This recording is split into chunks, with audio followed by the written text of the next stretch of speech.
Good morning, eh? Bon matin, là. We are in the parking lot of the Surrey Park Community Center, where Surrey Pool is also. Donc, nous sommes dans le stationnement du centre communautaire du parc Surrey, où est située aussi la piscine Surrey. So, I'm going to go to work. It is Sunday morning, so I have the car to go to work today. C'est dimanche matin, donc j'ai l'auto pour aller travailler aujourd'hui. Now, the thing I have to choose is how I'll get there. Do I take the Lakeshore westward or do I take Highway 20? That's a good question. Donc, ce qu'il faut que je choisisse, c'est est-ce que je prends l'autoroute 20 pour y aller ou est-ce que je prends le chemin bord du lac vers l'ouest pour y aller?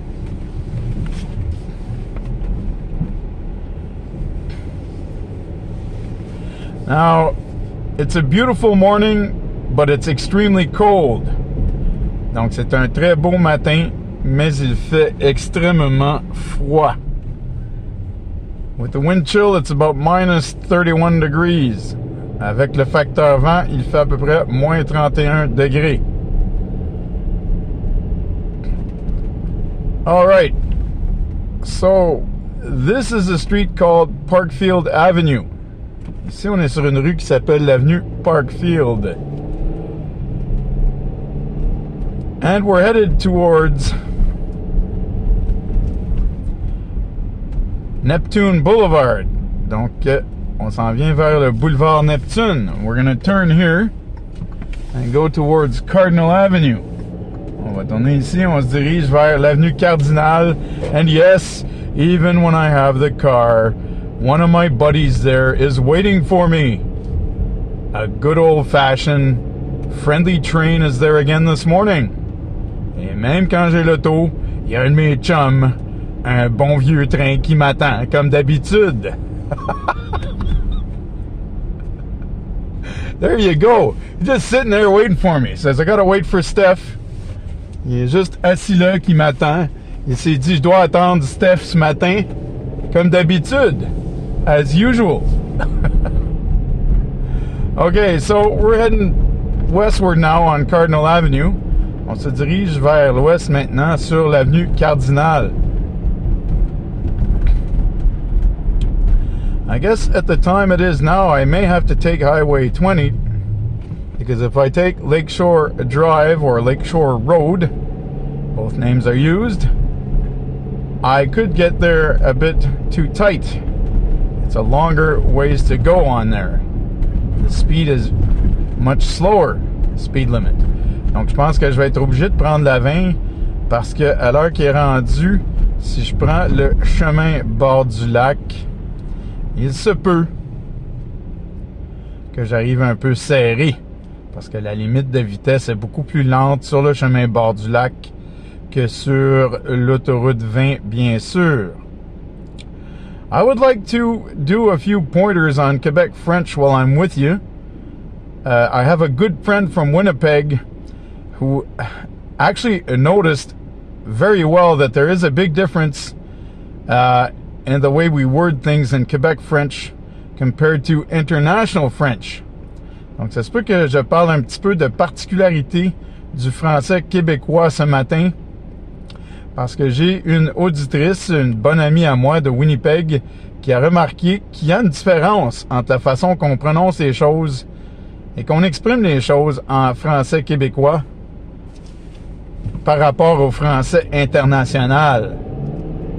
So she was keen to notice that. I'm very happy that she noticed it, that there is a difference in the way to pronounce and to express things in Quebec French vis-à-vis International French. Je suis très content qu'elle s'est aperçue de ça. Okay, so there's one thing I have to say concerning the difference between the two. Il y a une chose que je dois vous dire à propos de la différence dans l'expression des deux façons de parler. Basically, International French is literary standard intellectual French. Donc, quand on regarde ça, à la base, le français international, c'est le français littéraire et intellectuel. But Quebec French is a much more familiar usage. Donc, le français québécois, c'est un usage beaucoup plus familier.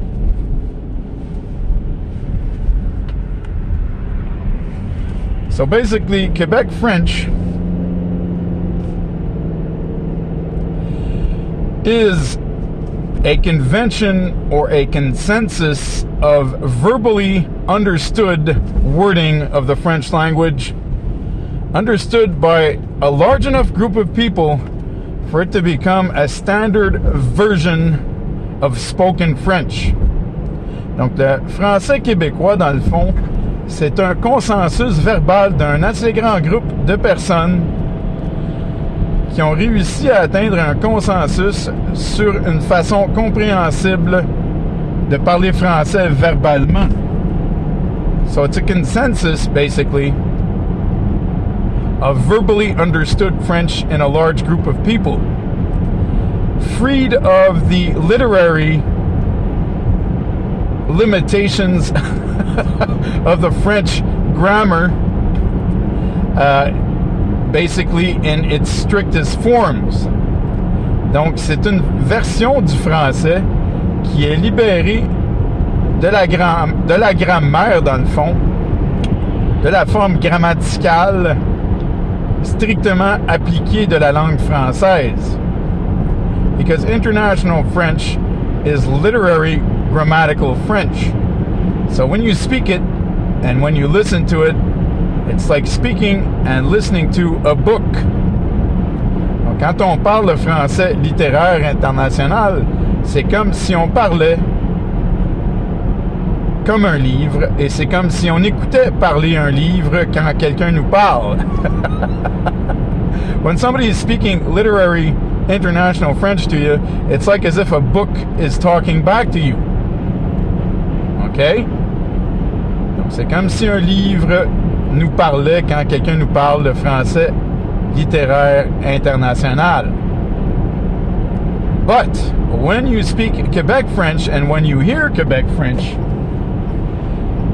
the person is speaking to you from the heart, and you're speaking back to that person from the heart.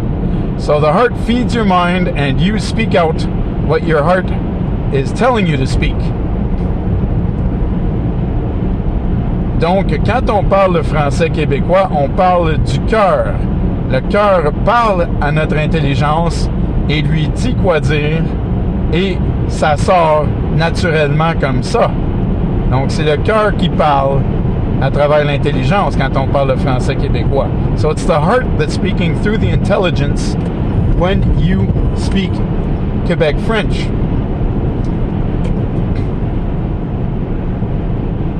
So basically, it is a natural way of speaking French in its most natural form, basically, if you ask me, because I can speak the two, and I can tell you that when I speak Quebec French, it comes out much more naturally than international literary French, where you have to concentrate much more to make sure that you're following all the grammatical rules, you see. It's a doable thing. It's easily attainable. If you concentrate on it, you'll do it. But when you're speaking Quebec French, it's your heart that's flowing through your mind. So you're speaking from your heart. Donc, c'est une chose très faisable de parler le français international et d'appliquer toutes ces lois grammaticales. Il faut se concentrer un petit peu plus, effectivement. On se concentre plus et c'est très faisable. Et là, ben, ce sont les lois grammaticales écrites qui nous passent à travers la tête. Et là, on parle un français qui est compréhensible dans toute la francophonie à cause des lois grammaticales qui sont appliquées dans le parler à ce moment-là. Mais quand on parle le français québécois, c'est le cœur qui nourrit l'intelligence et qui vous fait parler un français naturel. Un français qui sort de la bouche naturellement, qui vient directement du cœur. et qui a, à travers les siècles, gardé une forme du français classique même. And that has, through the centuries, kept a shape of classical French. Because what we speak in Quebec is closest to what was spoken during the Middle Ages and the Renaissance. We are the guardians of old spoken French. Donc, ce qui est parlé au Québec, c'est ce qu'il y a de plus près, de plus proche du français du Moyen Âge et du français de la Renaissance, donc du français classique. Nous sommes, mesdames et messieurs, les gardiens du vieux français. And I will explain something to you very quickly here. When I went to Paris, I met a woman who had a PhD in the history of the French language, and she told me exactly what I'm just saying to you, something that I've always known, but she told it to me with enthusiasm. And she said to me that it was very refreshing to hear me speak Quebec French. It was very refreshing to her ears. And I told her a few sentences, and she was able to recognize the ancestral French that I was speaking to her. Interesting. Donc, and she said to me something, she said, "You, sir, speak real French." I'll never forget when she told me that. Donc, je dois vous raconter quelque chose d'intéressant, comme je viens de dire, en anglais. C'est quand je suis allé à Paris, j'ai rencontré une femme qui avait un doctorat dans l'histoire de la langue française. Et elle était fascinée par la façon que je parlais français, et elle reconnaissait dans les phrases que je lui ai prononcées le français ancestral que j'étais en train de lui parler. Elle a dit que c'était très rafraîchissant pour ses oreilles, et elle m'a dit, vous, monsieur, vous parlez le vrai français. And she said to me, "You speak from the heart." Et elle m'a dit, vous parlez du cœur. Ça vient du plus profond de votre cœur, de la façon que vous parlez français. Ça peut s'entendre facilement. So she said, it could be heard easily that you speak from the bottom of your heart when you're speaking French. J'ai trouvé cela très intéressant, car elle m'a dit quelque chose que j'ai toujours su, mais elle me l'a répété, et c'est une Française parisienne avec un doctorat en histoire de la langue française, mesdames et messieurs. She told me something that I always knew, but it came from the mouth of a Parisian woman with a PhD in the history of the French language. So that's a fascinating thing, that somebody would confirm to me something that I already knew with such authority in the subject matter. Fait que ça a été très intéressant que quelqu'un me confirme quelque chose que j'ai toujours su, une personne avec tant d'autorité dans le sujet en question. So, with all these beautiful words I've just said, I will bid you to have a lovely day, and I will, if you want, do a follow-up to make you understand easier how to grasp Québécois French. For those of you who are interested, I will do it, because the other day was a short class, in parenthesis, that I did, but my friend from Winnipeg really did make me think, and I did have that idea that it might be hard a bit to follow. So I will do a follow-up to make it easier for you guys to grasp it. Donc, comme je viens de dire en anglais, pour les personnes qui sont moins habituées au français québécois, je vais faire un follow-up, donc une suite à la façon de mieux comprendre le français québécois, afin que les personnes qui sont beaucoup moins habituées de l'entendre puissent comprendre mieux de quoi il s'agit. Donc, pour les personnes intéressées, je vais faire une suite à ça. Puis même pour vous, les Français québécois, les francophones du Québec, donc les Québécois de langue française, ça pourrait être intéressant pour vous de suivre ça, parce que je vais vous donner des faits historiques en même temps.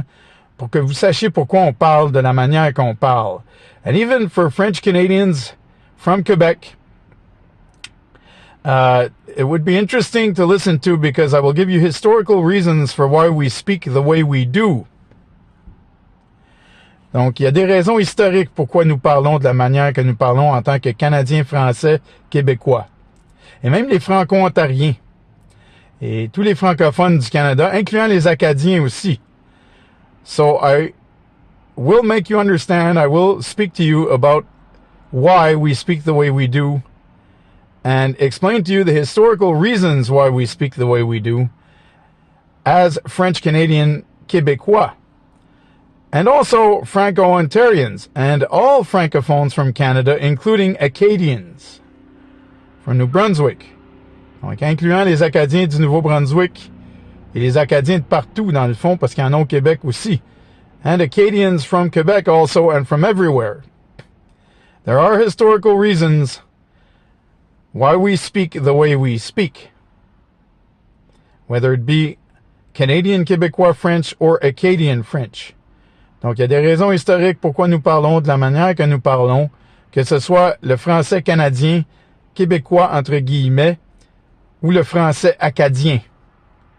So, I will bid you to have a great day. Donc, je vais vous dire de passer une extrêmement belle journée. I hope that this was short enough. I know it's a bit long. I'm almost at 17 minutes. I hope that it was short enough for you to keep the attention here because I want to keep you interested in what I'm saying. J'espère que ça a été assez court pour que je puisse garder votre intérêt à propos de ce que j'étais en train de dire. Mais c'est un sujet qui m'a toujours fasciné et qui me fascine toujours de plus en plus. But this is a subject that's always fascinated me. It is a subject that has always fascinated me and that fascinates me more and more as time goes along. So have a great day and be blessed. Passez une belle journée et soyez bénis. Bye.